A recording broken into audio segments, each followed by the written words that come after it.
Daily 2 piece chicken ഉണ്ടെങ്കിൽ എന്റെ മകന് വേറൊരു കറിയും വേണ്ട.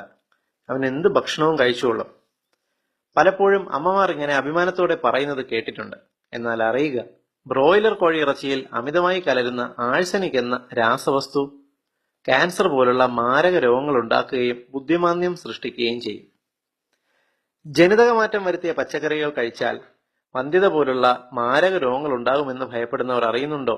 നമ്മുടെ നാട്ടിൽ കഴിഞ്ഞ 35 വർഷമായി കിട്ടുന്ന ബ്രോയിലർ ചിക്കൻ ജനിതകമാറ്റം ഉണ്ടാക്കി വിപണിയിൽ ഇറക്കിയ ഒരു വിഭവമാണെന്ന്. മനുഷ്യന് ഭക്ഷ്യ ആവശ്യങ്ങൾക്ക് വേണ്ടി രൂപമാറ്റം വരുത്തിയ ബ്രോയിലർ കോഴി ഒരു വർഷത്തിൽ ഏകദേശം 250ഓളം മുട്ടകളിടും. സാധാരണ കോഴികൾ ഒരു വർഷം പരമാവധി 50 മുട്ടകൾ ഇടുകയും 16 ആഴ്ചകൾ കൊണ്ട് 1 മുതൽ 1.5 കിലോ തൂക്കം വയ്ക്കുകയും ചെയ്യുമ്പോഴാണ് ബ്രോയിലർ കോഴികൾ 4 ആഴ്ചയിൽ 2 മുതൽ 3 കിലോഗ്രാം വരെ തൂക്കം വയ്ക്കുന്നത്. ഇവയ്ക്ക് ഓടുവാനോ നടക്കുവാനോ ഉള്ള കഴിവില്ല. ആഴ്സനിക് എന്ന രാസവസ്തുവും അമോക്സിസിലിൻ ടെട്രാസൈക്ലിൻ എന്ന ആന്റിബയോട്ടിക്കുകളും ചേർത്ത് കോഴിത്തീറ്റയിൽ നൽകുമ്പോൾ കോഴിയുടെ മസിലുകളിൽ കൂടുതൽ രക്തക്കുഴലുകൾ ഉണ്ടാകുന്നു. കോഴിയുടെ മസിലുകൾക്ക് മാംസളതയുണ്ടാകുന്നു. കോഴിയുടെ നെഞ്ച്, വയർ, കാലുകൾ എന്നീ ഭാഗങ്ങളിലെ മാംസത്തിന് വലിപ്പം വയ്ക്കുന്നു. നെഞ്ചിലെ മാംസം വലിപ്പം വയ്ക്കുന്നത് കൊണ്ടാണ് ബ്രോയിലർ കോഴികൾ നടക്കാതെ എപ്പോഴും ഒരിടത്ത് ഇരിക്കുന്നത്.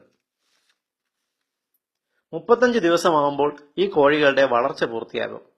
സാധാരണ 25 മുതൽ 35 ദിവസത്തിൽ ഇവയെ മാംസത്തിനു വേണ്ടി കൊല്ലുകയാണ് പതിവ്.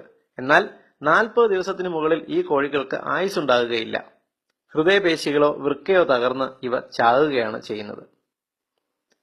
സാധാരണ കോഴി ഇറച്ചിക്ക് ഇളം ചുവപ്പ് കലർന്ന വെളുത്ത നിറമാണുള്ളത്. എന്നാൽ ആഴ്സനിക് ആന്റിബയോട്ടിക് സംയുക്തങ്ങൾ കഴിച്ചു വളരുന്ന ബ്രോയിലർ ഇറച്ചിക്ക് പിങ്ക് കളറായിരിക്കും.